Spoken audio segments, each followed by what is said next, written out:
YouTube monetization apply naaf gochuu dide waan jedhu namoota baay'eetu keessan message naaf ergaa jira akkasuma comment jalattis irra caalaan keessan nagaafataa turtan YouTube sa'aatii guuteen jira subscribe guuteen jira garuu apply naaf gochuu dide bakkee apply jedhu sun daalachaa'ee jira waan jedhu namoota baay'eetu screenshot natti ergaa akkasuma gaaffii kanallee comment jalatti nagaafataa turtanii deebii isaa isinii qabadhee dhufeen jira barnoota ajaa'ibaa barnoota haalaan barbaachisa kan keessattuu YouTuberoonni martinuu beeku fi itti fayyadamuu qabdan warri moonii taatanis warri moonii hin taanes warri YouTube jalqabuudhaaf yaada qabdan marti keessanuu barnoonni kun haalaan sirriitti isin gargaara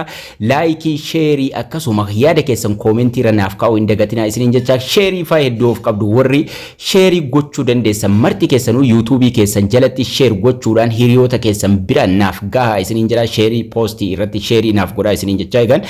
barnoota keenya har'aa keessatti maaliif namoonni baay'een bakki monetization daalachaa'ee akkasuma gara kaffaltiitti dabarsuu dida waan jedhu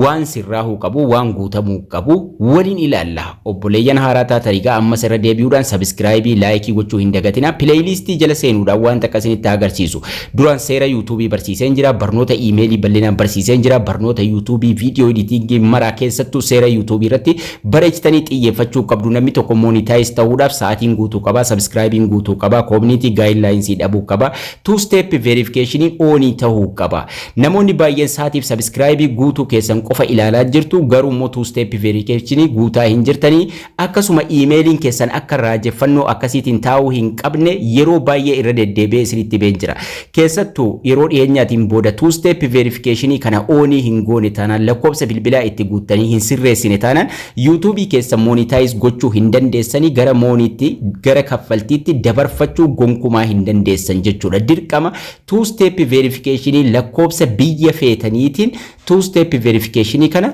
onii gochuu qabdu sirreessuu qabdu emailii keessanis isiniif eega emailiin keessanis isiniin jalaa hin badu akkasuma recovery phone recovery emailii akka itti guutuu qabdanis duraan isinitti himeen jira irra deddeebi'ee barnoota hedduu dalageen jira amma garuu kan screenshotii namoonni baay'een irraa natti ergaa jiran so waa'ee monetization itti achi dabarfachuu diduu dhimma two step verification itti wal qabatee waliin raajeffannoodhaan gonkumaa emailiin keessan taa'uu hin qabu jechuudha YouTube studio irra seenne YouTube studio keessa saatis guuttan subscribes guuttan mallattoo doolaara tuutanii YouTube studio irra seentanii booda mallattoo doolaara tuquun yeroo gara gajjallaatti deemtan saatis guuttan subscribes guuttan two step verification kana hin sirreessine taanaan gara monetization itti dabarfachuu hin dandeessan tokkoffaa asumarraa irra tuquudhaan sirreessuu dandeenya two step verification irra tuquudhaan emailii fi passwordii isin gaafataa itti galchuudhaan emailii fi passwordii keessan add phone number waan jedhu tuquudhaan two step verification kan on ta'uu qabu on gochuu dandeessu lakkoofsa bilbilaa itti galchuudha raajeffannoo martinuu irraa baduu qaba irraa dhabamuu qaba jechuudha so add phone number ka jedhu tuquudhaan asii alaabaa biyya keessanii yookaan immoo lakkoofsa keessan guutuus koodii hojii yoo itti galchitan waa tokko rakkina hin qabu yookaan immoo add phone number tuquudhaan alaabaarra tuquudhaan biyya lakkoofsa biyya jirtanii irratti galchuudhaan koodiin isinii dhufa verify gochuu dandeessu jechuudha gara kanaan gara tokkoffaa gara YouTube studio ruma keessan two step verification irra tuquudhumaan kallattiidhaan dhuftanii add phone number ka jedhu kana ni tuyitu lakkoofsatti galchitu jechuudha two step verification kana on gochuuf garuu karaan inni salphaan isin two step verification ittiin on gochuu dandeessan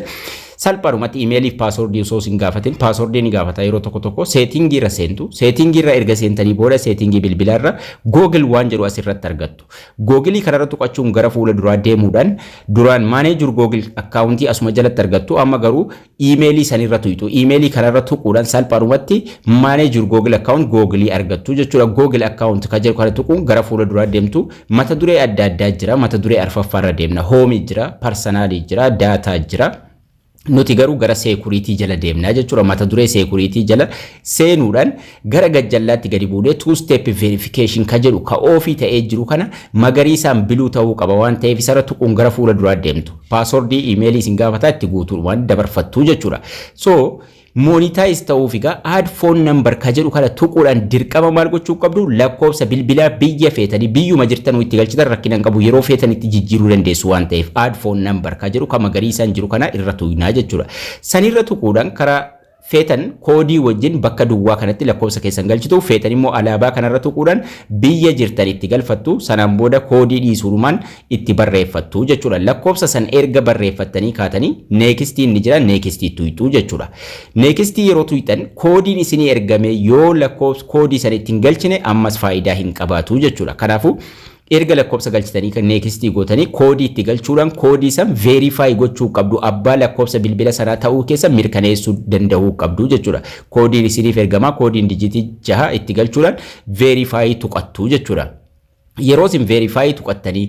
emailii keessanirraa two step verification yeroo ni magariisa tahee monetization guutuu ni dandeessu gara kaffaltii YouTube'itti darbuu ni dandeessu jechuudha.